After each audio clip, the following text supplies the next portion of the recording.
Yeah, then we're back. I'm just gonna do a video a little related to my last video.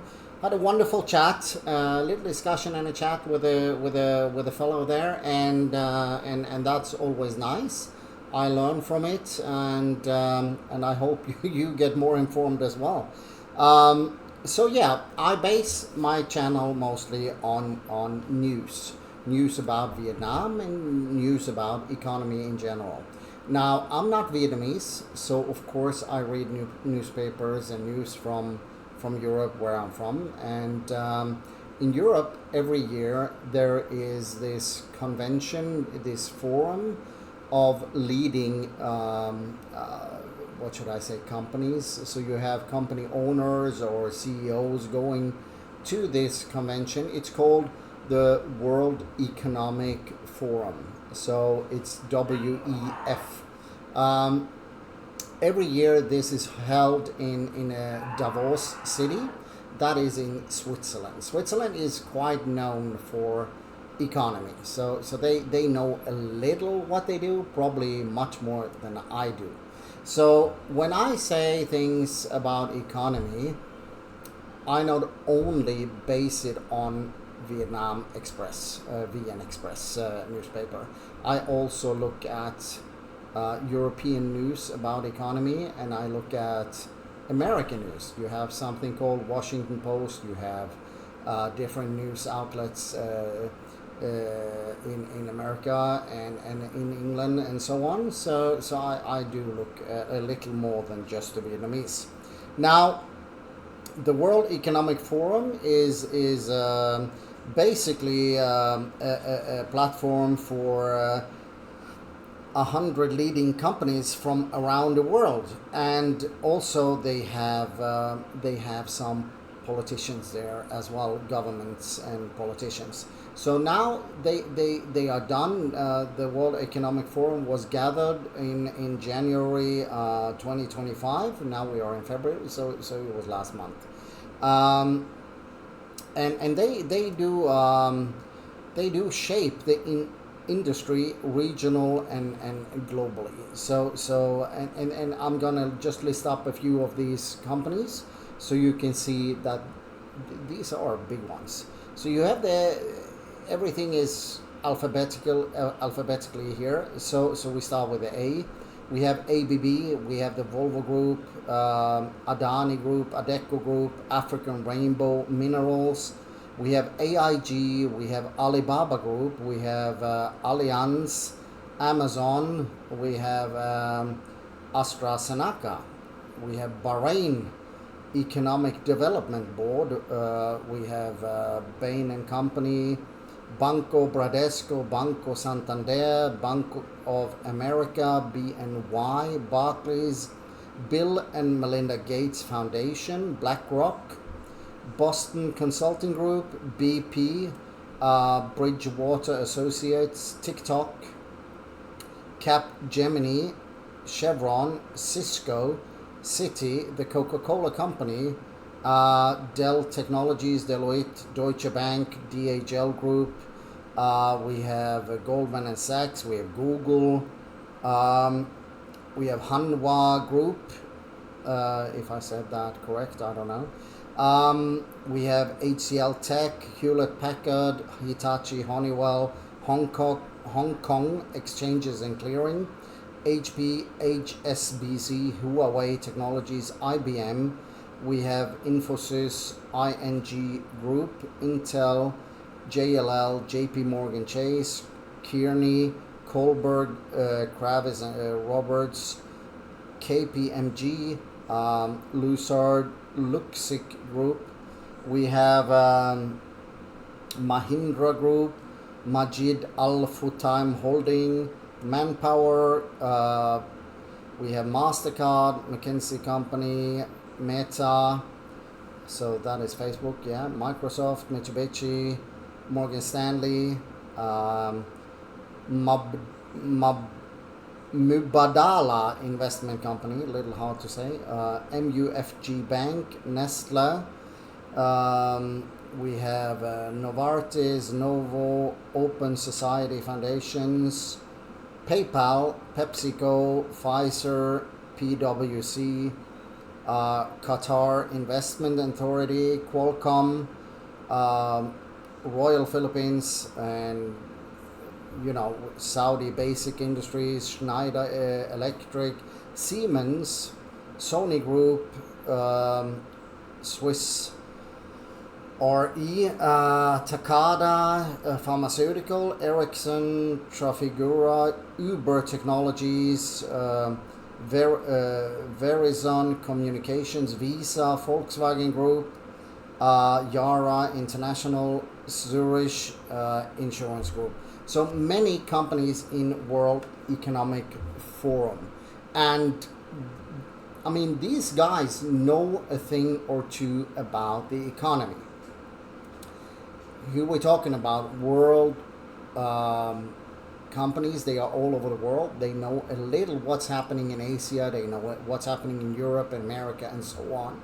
They have analysis that do risk analysis for economy and so on, for investments and all of this stuff.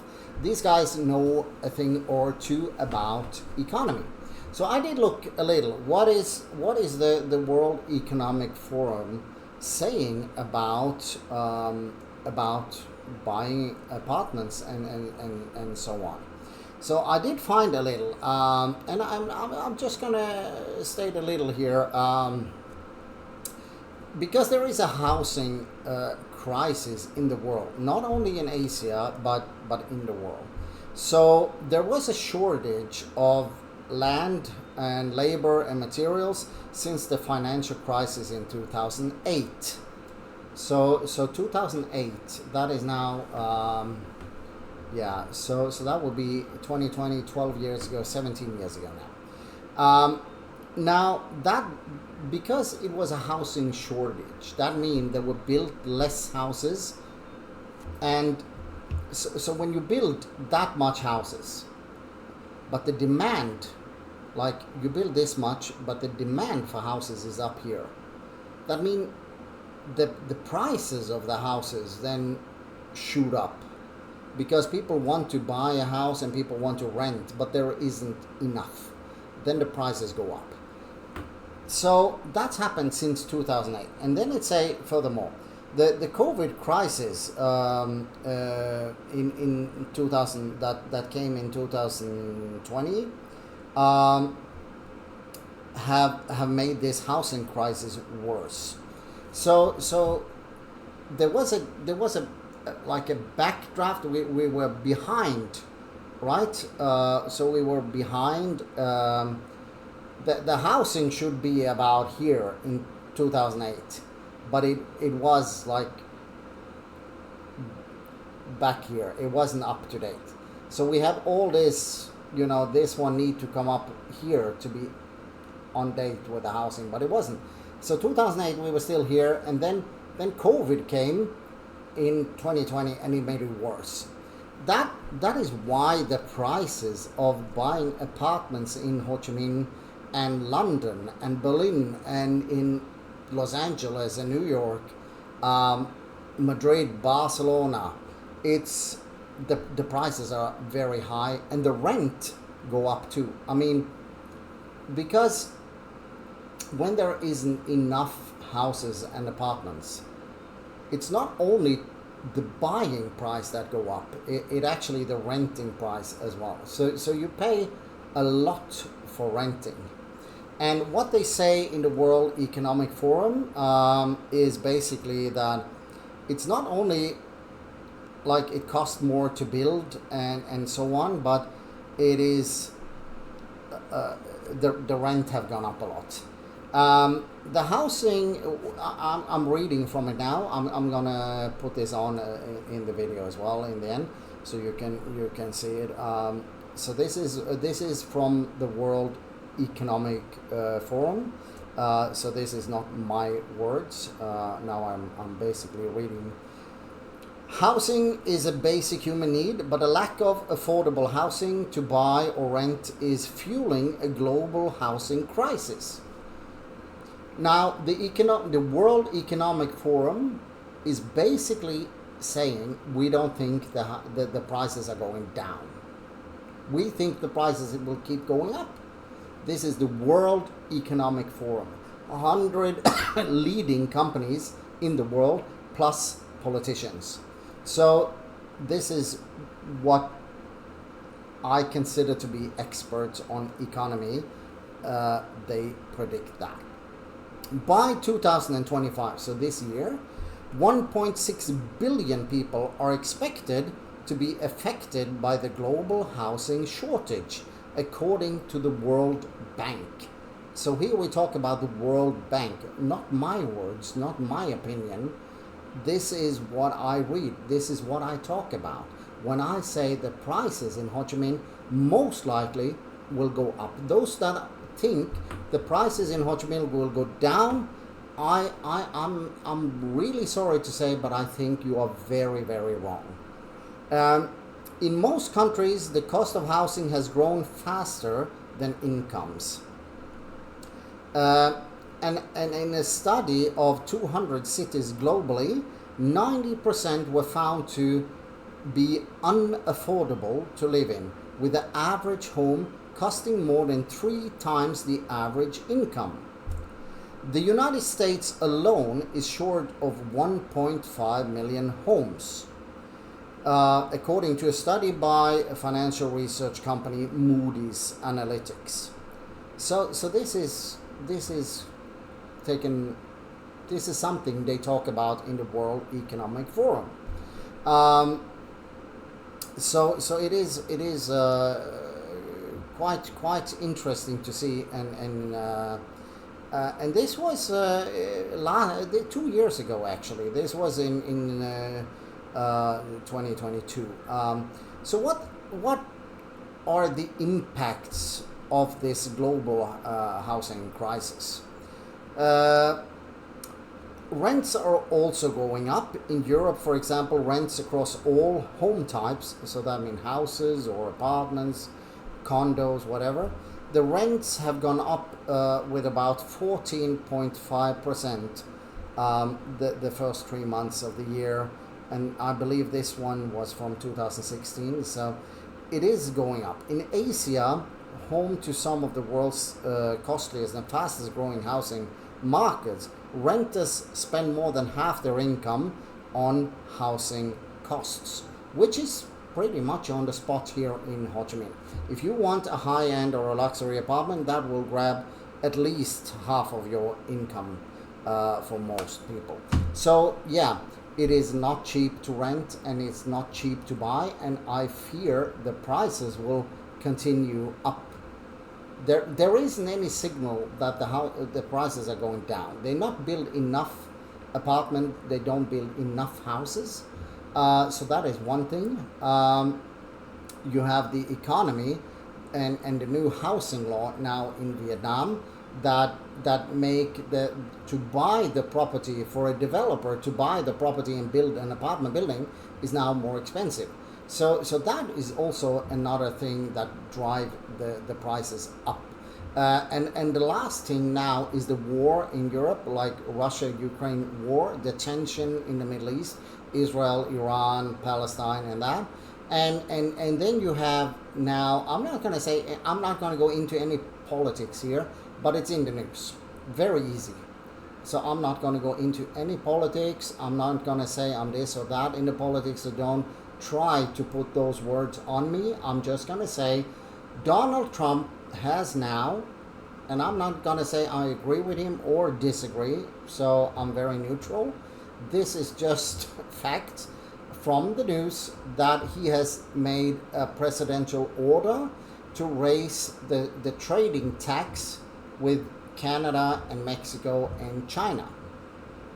And he has said he will do the same or something, raise the taxes to the European Union as well, to EU countries. Now, raising the taxes is what we call an unsure economic situation. Now, with so much uncertainties, there isn't anything saying that the prices will go down. Let's say somebody want to build here in Vietnam. The taxes get higher to China, the taxes get higher to Europe, the taxes get higher to America, because when Donald Trump increased the tax to China, Mexico, and Canada, and EU, they increased the tax back to America. So, you know, it's getting more expensive for everyone. And when you then import stuff, it get more expensive, and you export stuff, it get more expensive. So when a developer then, let's say they buy Yale door locks, that's an American company, then that costs more. If they buy from China, it could cost more. If they buy from Europe, it could cost more. And what happened? The final price of that apartment you want to buy will have a higher price. So that is the economy. No developer want to lose money. They're not going to give you this for free. So when the price for them go up to buy it, they add that on the final product, your apartment. So simply said, the apartment prices will go up in price. I'm pretty sure of it. And this comes from World Economic Forum. This comes from the World Bank. This comes from VNExpress. And this comes from the Vietnamese new housing law. So if you look at all these things together, and then you know that there is a war ongoing in Europe with Russia and Ukraine, and that takes a lot of money from many countries. There is tension in the Middle East with Israel, Iran, and Palestine, and so on. So that is a very tense area in the world.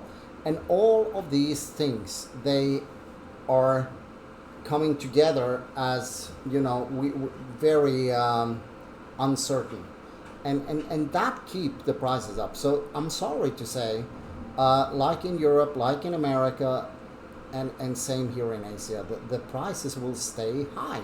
It go up.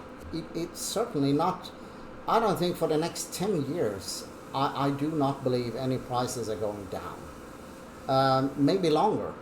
But for the next 10 years, yes, I think the prices will go up. If you sit on the fence and you think the prices are going down, it's a bubble, it's going to burst. No, it's not, because there are not built enough apartments or houses. And when they not build enough, there isn't any bubble to burst, because people always want a place to live. And there are maybe things happening because more and more people are moving to Asia, Vietnam, Thailand, Philippines, and so on. Now, when they are in America, in Europe, in Australia, and they see, I cannot afford to buy a house or apartment here, then they look, maybe I can afford to buy in Ho Chi Minh or in Bangkok. Then you get foreign capital in, they can afford to buy. And that get the ball rolling. Even if it rolls slower than normal, it's still rolling in Asia. So the prices will not go down. The bubble will not break. There isn't any bubble to break, because there is a shortage of apartments. There is a shortage of houses.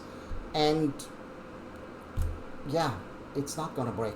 I'm sorry to say that, but we've seen this now since 2008, for 17 years. Many people have been sitting there and say, yeah, it's a bubble, it's going to break. Yeah, it's a bubble, it's going to break. It's not broken yet. There isn't anything pointing in the direction that this is just a bubble and it's going to break. Sorry. So I believe that the prices are going up, and now you know where I get it from. I get it from the World Economic Forum, I get it from the World Bank, I get it from Europe, America, and I get it from Asia. So I look at different things. That's why I say what I say. It's not my words. I did not do the research. I do not have the power to go into these companies and check out and talk to the CEOs and the politicians in different countries. But they are part of the World Economic Forum in Davos, in Switzerland. So, and also the World Bank. So they know much better what they talk about than I do. And now I just read up from news of from World Economic Forum, so the VEF. So I'm just reading from that. That's it. I mean, yeah, you can shoot me and say that I'm wrong and this and that, and that's fine. Maybe I am. Maybe I am. But I don't think so. I mean, Bill Gates, he didn't get rich. One of the richest guys in the world, Jeff Bezos, didn't get to be one of the richest men in the world. And Zuckerberg with Meta or Facebook, they didn't become the richest guys in the world by doing constantly wrong. When every one of these guys are on the same page, just logical, plain logical thinking, then to me there is something in it. And remember, these are just those guys. You have all these other big companies, Saudi Arabia, Africa, Asian, Japanese, Chinese, and so on. They are all on the same page here. They are all predicting and saying the same. They cannot release statements in the World Economic Forum for 100 companies if, let's say, 67 of the companies are saying different. They are against it. They mean and think different. So here they are together as one. They agree on this. 100 leading companies in the world: Coca-Cola, Pepsi, KPMG. You have these Goldman Sachs and JP Morgan. You have these big powerhouses that they have a little knowledge of what they do. They analyze the data, they analyze the situation in the world, and base it from that. And this is where the journalists also get their stuff from, because at the World Economic Forum, when they have it that week in Davos in Switzerland, there are journalists and reporters from all over the world, because this is very important for every country to know what the leading companies and politicians are agreeing on, what they discuss, what they talk about. This is like, where is the economy headed? Are we headed in positive ways, like is it going better, or are we headed in like down spiral and worse? Is it going to be negative? So this is something that every country is into, and they send reporters. There are tons of reporters from all over the world, from so many countries. So I assume Vietnamese reporters are there as well, because it actually aligned with what I read in the VNExpress. So I believe they have done their research, and I believe they maybe had a reporter on in Switzerland. Yeah. So that's it. That's what I wanted to share, and then I'm gonna put on the photo so you see that I actually read this at the World Economic Forum's own pages. So yeah. And the last thing I just want to say, because I got this question, how much I pay for my apartment. I don't think that's relevant. I made a good deal. I made a very good deal. That's called negotiation. That's all I want to say about that. The number is private. I really don't want to go out and say the number. It's not fair to the people I purchased from. They didn't agree. I didn't discuss with them to launch it on internet. So I don't think that is correct to do. What I will say is I did a hard bargain. I did a very good deal, and I mean a very good deal, and I'm very happy with that. So so that's that about price. I'm not going to go into that anymore. So what I paid for my apartment here in Ho Chi Minh, that is for me to know, and for the real estate agent, and for the seller to know. Other people, actually, it's none of anyone's business. But I can say that much. I did drive a very hard bargain. It's all about negotiating, and I know I don't pay any more than what I think it's worth. So he was pretty pissed. He was not happy, but he did agree, and he did sell it to me. But he was absolutely not happy. That's all I can say. So you can negotiate, and you can negotiate hard. So that is what business is all about. You need to get your terms, and you need to be left with the biggest slice of the cake, basically, to do a good deal. And that's what I did. So that's basically what I'm going to say about that. And then I also got this: you should show your apartments. To me, that is very private. This is where I live. This is the home for my wife and my child and me. I have no desire to show that to the world. Sorry, I'm old. Maybe I'm old-fashioned, but yeah, that's me. I'm not gonna show my apartment. There are so many other apartments here. You can go on Battongsang and you can see apartments with furniture, without furniture. There is no problem. But to see my apartment, how I have it, I'm not gonna do. I show the building, I show the balcony, the view, and that's where I stop, because I feel that's like invasion of privacy. So I'm gonna leave it at that. I hope that clarifies some of the questions I got. I hope this helped, and yeah, like I said, I'm not an expert, but I do read. Reading is nice, and I try to get information that is nice, and my videos are basically from VNExpress. Sometimes I put in my opinion at the end, or 1 or 2 points, but mostly it is from the news. I try to stay a little objective, and but like I say, if you want to get somewhere in the world, if you want to get richer, get more wealth, you need to own your apartment, you need to own your house. And they say that in World Economic Forum too, that basically it is housing is a big asset, and for many it is actually the biggest asset you have. So I mean, that is yeah, it say here, home buying is the only time most households incur substantial leverage, which implies their wealth can increase very rapidly if house prices rise. So it is you put your money into an apartment or into a house, and you maintain it good, and you keep it nice, and then you know the market price go up, and you profit from it. But it is an investment, and for some it is the biggest investment they have or they do in their lives. A car is much cheaper than a house. A motorbike is much cheaper than a house. A dog and a cat are way cheaper than a house. Gucci bag, Prada bag, Chanel bag, way cheaper than a house. So for many, to buy an apartment or to buy a house is actually the biggest investment you do. And when you own it, when you pay down the loan, you own more and more. When you don't pay down the loan, your apartment or your house is actually the biggest asset you have. It's your leverage. You can go to the bank and say, I want to buy a car, this and that. What do you have? I have this apartment. Yeah, it's worth a shitload of money, right?